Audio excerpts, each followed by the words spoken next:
దేవుని మహాకృపను బట్టి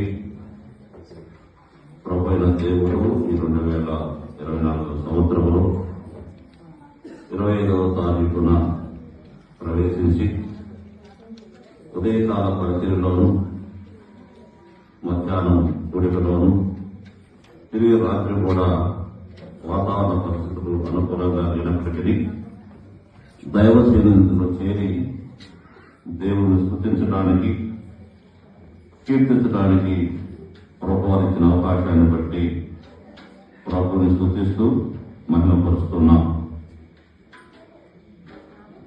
ఉదయకాలం 6 గంటల నుంచి 9 గంటల దాకా గ్రామంలోను కాలనీలోను వీధి సువార్త చేయడానికి ప్రభు అనుకూలమైన వాతావరణం ఇచ్చాడు. ప్రతికూలంగా ఉన్నా చేయడానికి అవకాశం ఇచ్చాడు అని ప్రభుని స్తుతిస్తున్నాం.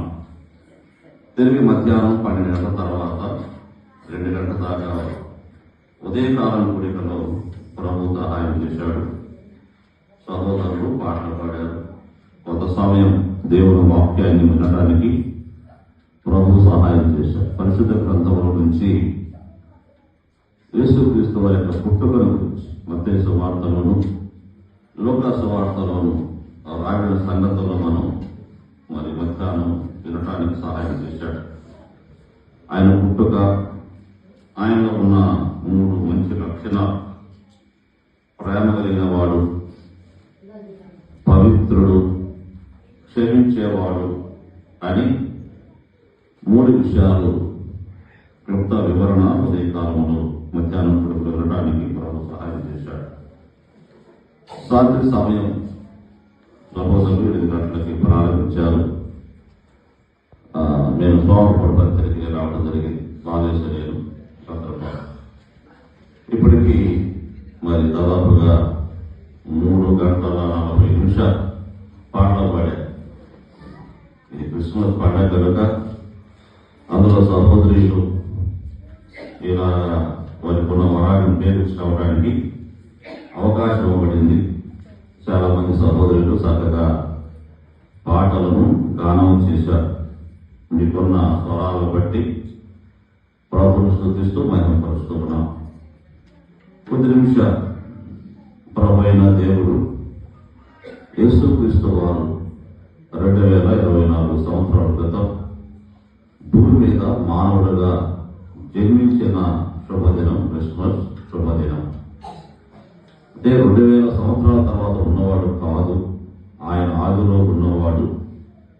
దేవుడు ఇంటి మానవుడుగా ఈ లోకానికి దిగి వచ్చిన శుభదినం క్రిస్మస్ కనుక నేడు ప్రపంచంలో ఉన్న దాదాపుగా 195 దేశాలు, ప్రతి దేశంలో ఈ క్రిస్మస్ పండుగను జరుపుకుంటూ ఉన్నారు.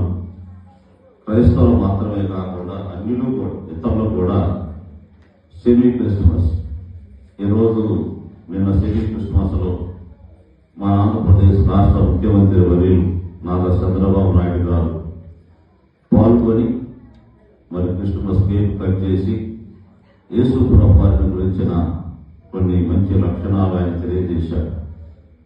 అలాగే నరేంద్ర మోడీ ప్రధానమంత్రి గారు కూడా నిన్న జరిగిన సెమీ క్రిస్మస్ పరిచర్యలో పాల్గొని ఆయన ప్రభు యొక్క ఔన్నత్యాన్ని గురించి వివరించారు. తెలంగాణ ముఖ్యమంత్రి రేవంత్ రెడ్డి గారు నిన్న సెమీ క్రిస్మస్ రోజు ఈరోజు మెదక్ చర్చిలో ప్రార్థనలోనే పాల్గొన్నాడు. అలాగే మాజీ ముఖ్యమంత్రి వర్యులు జగన్మోహన్ రెడ్డి గారు పులివెందుల చర్చిలో వారు క్రిస్మస్ లో పాల్గొన్నారు. 23వ తారీఖున మన దర్శి నియోజకవర్గం తెలుగుదేశం ఇన్ఛార్జ్ గుట్టుపాటి లక్ష్మణ ప్రాణము మంచి కాపరు గొర్రెలకు తన ప్రాణము పెట్టు. ప్రభు ఈ వాక్య భాగాన్ని దీవించి ఆశీర్వదించునుగా. ఆమేన్. ప్రియమైన సహోదరి సహోదరులారా, యేసుక్రీస్తు ప్రభువారు యోహాను సువార్త 10వ అధ్యాయం 11వ వచనంలో ఆయన ఒక మంచి మాట మనకు తెలియజేస్తున్నాడు. నేను గొర్రెలకు మంచి కాపరు. అంటే గొర్రెలంటే మనమే, మనుషులే గొర్రెలు. గొర్రెలాంటి మనకు ఆయన ఒక మంచి కాపరిగా ఉన్నాడు. యేసు ప్రభు మంచి కాపరి. ఎంత మంచి కాపరంటే ప్రాణం పెట్టిన కాపరి, గొర్రెల కోసం ప్రాణం పెట్టిన కాపరి. కనుక సహజంగా గొర్రెల కోసం ఎవరు ప్రాణం పెట్టరు, పోతే గొర్రె పోయింది అనుకుంటాడు, కానీ ప్రాణాన్ని కూడా పోగొట్టుకుంటాడు. కానీ యేసు ప్రభు మంచి కాపరి. అందుకే దావీదు 23వ కీర్తనలో అంటాడు, చెప్పడం అందరూ మీకు తెలుసుగా, యెహోవా నా కాపరి, నాకు లేమి కలగదు, పచ్చిక గల చోట్ల నన్ను పరుండజేస్తున్నాడు, శాంతికరమైన జలం మీద నన్ను నడిపించుతున్నాడు. కృపా నాకు గడాంధకారములో గడాంధకారంలో సంచరించను, ఏ అపాయంకు భయపడను. నీవు నాకు తోడై ఉంటావు, నీ దుడ్డుకర నీ దండము నన్ను ఆదరించను.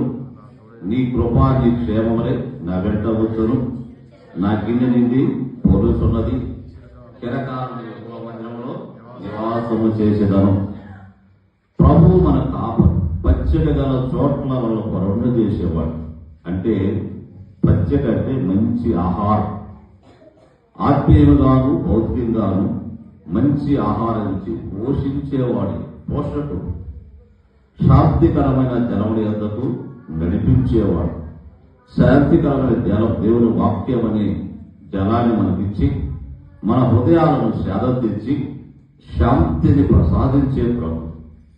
గడాంధకారపు లోయలో మనము సంచరించిన ప్రభు నిన్ను విడిచేవాడు కాదు. మన ప్రక్కన నిలిచి మనకు తోడుగా ఉండి మనకు సహాయం చేసే దేవుడు. మనుషులు విడవచ్చు, మనుషులు ఎడబాయవచ్చు. ఇప్పుడు భార్యాభర్తలు, అన్నదమ్ములు, అక్క చెల్లెలు కలిసి ఉంటారు. కొన్ని సందర్భాలు విడిపోతారు, వదిలిపెట్టిపోతారు. సేవ కొంతమంది అంటే లేకుండా పోతారు. కానీ ఈయన మాత్రము విడిచేవాడు కాదు, ఎడబాసేవాడు కాదు. సదాకాలం మనకు తోడుగా ఉండే మంచి కాపరి. అందుకని యేసు ప్రభు ఆయన మంచి కాపరి, మంచి దేవుడు, మంచి రక్షకుడు కనుక ఇకనైనా అట్టి మంచి కాపరిని మన హృదయములో ఆహ్వానించి, మన ఇంటిలోనికి ఆహ్వానించి ప్రభు ఇచ్చే ఉచిత రక్షణ. పండుగలు ఎన్నో గడిచిపోతా ఉన్నాయి. సహజంగా పండగ అనగానే మొదట ఇంటి పండుగ చేసుకున్నాం, ఇల్లంతా శుభ్రం చేశారు. చాలా మంది ఇంట్లో ఉన్న వస్తువులన్నీ శుభ్రంగా కడిగి, ఆదివారాలు కూడా మానుకొని కొంతమంది ప్రార్థన పాపం వాటిని శుద్ధి చేసినట్టు జరిపోయింది. తర్వాత ఒంటి పండగ, మంచి వస్త్రాలు, అందరు విలువైన వస్త్రాలు, మంచి మంచి డ్రెస్సులు వేసుకొని ఒంటిని అలంకరించుకున్నాం. తర్వాత పట్టి పండగ, ఆయా రకాల పదార్థాలు చేసుకొని మరి భుజిస్తున్నాం.